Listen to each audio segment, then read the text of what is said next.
guys, anda sekarang sedang mendengar podcast Detik Seram yang mana kita akan share detik-detik seram yang pernah terjadi dalam hidup kita.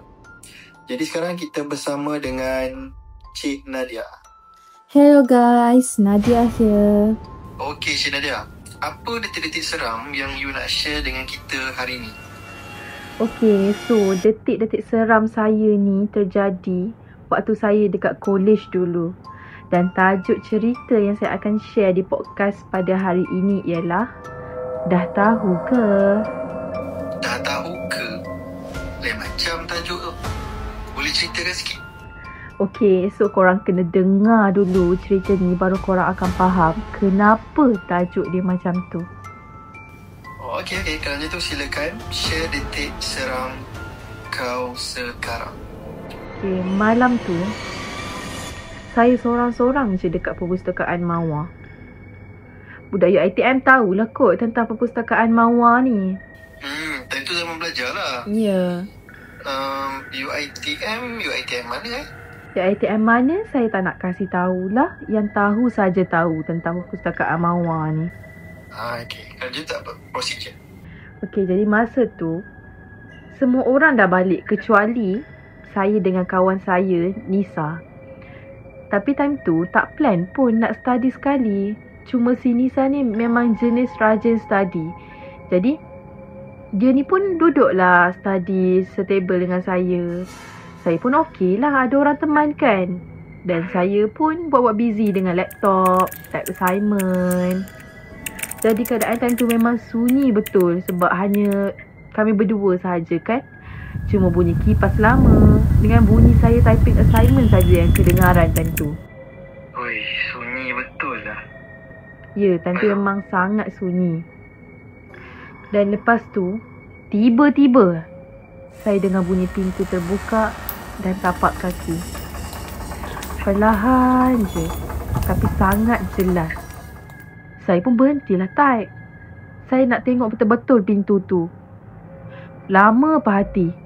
Kotlah ada orang nak join study ke. Tapi tak je. Tapi time tu saya tak rasa apa lagi lah. Time tu just fikir maybe dia tak jadi masuk ke apa kan. Jadi lepas tu, saya pun dengar bunyi yang sama lagi. Tapi kali ni bunyi main grill pula. Saya pun pergilah tengok. Tapi time tu tak ada siapa pun. Lepas tu tiba-tiba saya rasa macam ada angin betul-betul tiup kat telinga saya. Memang time tu auto meremang lah. Bapak awet, lepas tu jadi apa? Lepas tu saya pun beranikanlah diri keluar. Memang time tu koridor tu memang sangatlah gelap. Cuma ada lampu berkelip je kat hujung sana. Sebab blok lama kan. Perpustakaan Mawar ni, dia ni dekat blok lama. Jadi memang saya sengajalah study kat situ sebab sunyi sikit, tak ramai orang. Gila lah korang ni. Dalam banyak-banyak tempat kat situ juga korang nak Memang berani betul lah korang ni. Tak adalah, kita mestilah nak cari tempat study yang kita boleh fokus, tak ramai orang. Jadi time tu saya pun masuklah balik perpustakaan tu. Saya pun tanya Nisa, kau dengar tak? Aku tak dengar apa-apa ke kan? Aku mula rasa tak sedap ni. Lepas tu Nisa pun jawablah, tak ada apa tu, perasaan kau mungkin kan. Lepas tu saya pun iakan je lah kan. Sebab yelah kadang tu bila kita ni terlampau takut sangat, mestilah kita ni macam akan bayangkan macam-macam kan. Jadi saya pun berfikiran macam tu je lah time tu. Tu takut benda tak ada apa pun. Kita je terbayang lebih-lebih kan. Lepas tu jadi apa? Lepas tu saya pun sambunglah balik buat assignment kan. Sambung buat assignment, punyalah kusyuk. Tengok-tengok jam dah pukul 2.30 pagi. Gila lah 2.30 Kau buat apa dulu study sampai 2.30? Sebab yelah student kan, mestilah banyak assignment. Saya pun time tu nak balik dah lah. Tapi si Nisa ni dia tak nak balik lagi. Sebab kerja dia ni still tak siap lagi. So saya ni pun sebagai kawan yang baik, saya pun takkanlah nak tinggalkan dia seorang-seorang malam-malam tu kan. Saya pun temankanlah dia. Betul lah tu. Lagipun orang dua je kan time tu kan. Ya, betul tu. Okay, lepas tu apa jadi? Dan Tak lama lepas tu saya dengar macam bunyi menangis. Sayu je. Saya pun toleh. Tapi tak ada siapa. Ya, saya time tu dah cuak dah. Saya pun toleh lagi sekali ke belakang. Tak ada. Saya toleh ke tepi. Pun tak ada. Dan saya selakkan meja nak tengok bawah meja kan. Tak ada. Apa ni tak ada? Kaki. Kaki Nisa tu tak ada. Sumpah weh. Bapak. Meremang gila. Saya time tu dah cuak gila. Sebab bila saya toleh ke arah si Nisa, tiba-tiba dia mula menyanyi. Serius? Ya. Lepas tu sudah. Saya time tu dah pura-pura kemas barang lah kan. Nak lari. Lepas tu saya cakap kat dia, okey lah Nisa, dah lewat ni, aku balik dulu Lepas tu dia senyum je tengok saya. You pernah tengok tak cerita movie seram Maya Karim berlakon? Kan ada part dia senyum seram tu kan. Ada part senyum seram dia tu. Macam tu lah Nisa senyum kat saya time tu. Weh, gila lah. Scary dah aku dengar cerita kau ni. Ya, time tu memang saya memang meremang gila. Saya pun dah habis kemas. Time tu memang saya fikir nak gerak lah kan. Tapi bila saya nak sampai kat pintu perpustakaan tu, tiba-tiba dia tanya, dah tahu ke? Saya pun toleh. Dia masih lagi pandang saya sambil senyum dekat saya waktu tu. Sumpah weh, bapak.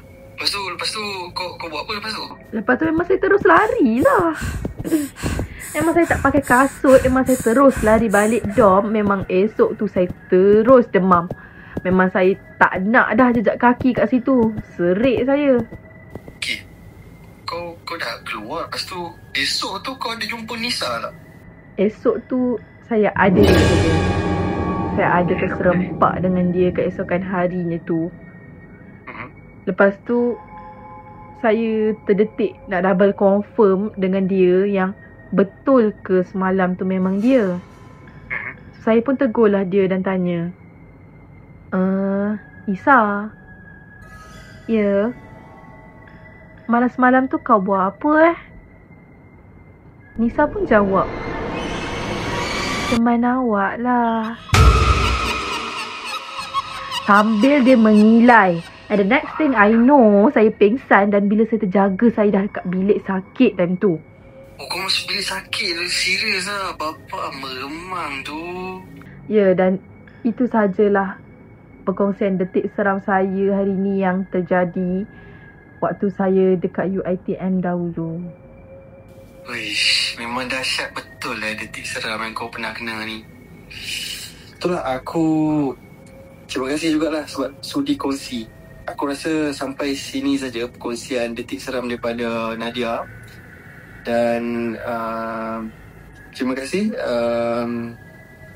sudi share dengan kita detik seram dalam hidup kau. Sama-sama. Terima kasih juga sebab sudi menjemput saya di podcast Detik Seram ni untuk share kisah saya. Sama-sama. Okeylah. Guys, aku rasa sampai sini saja podcast Detik Seram kita. Kalau korang ada suggestion ataupun ada idea nak jemput orang lain untuk episod yang seterusnya, korang boleh komen. Dan juga jangan lupa share, like podcast kita. Itu saja daripada saya. Dan terima kasih juga untuk Nadia. Assalamualaikum.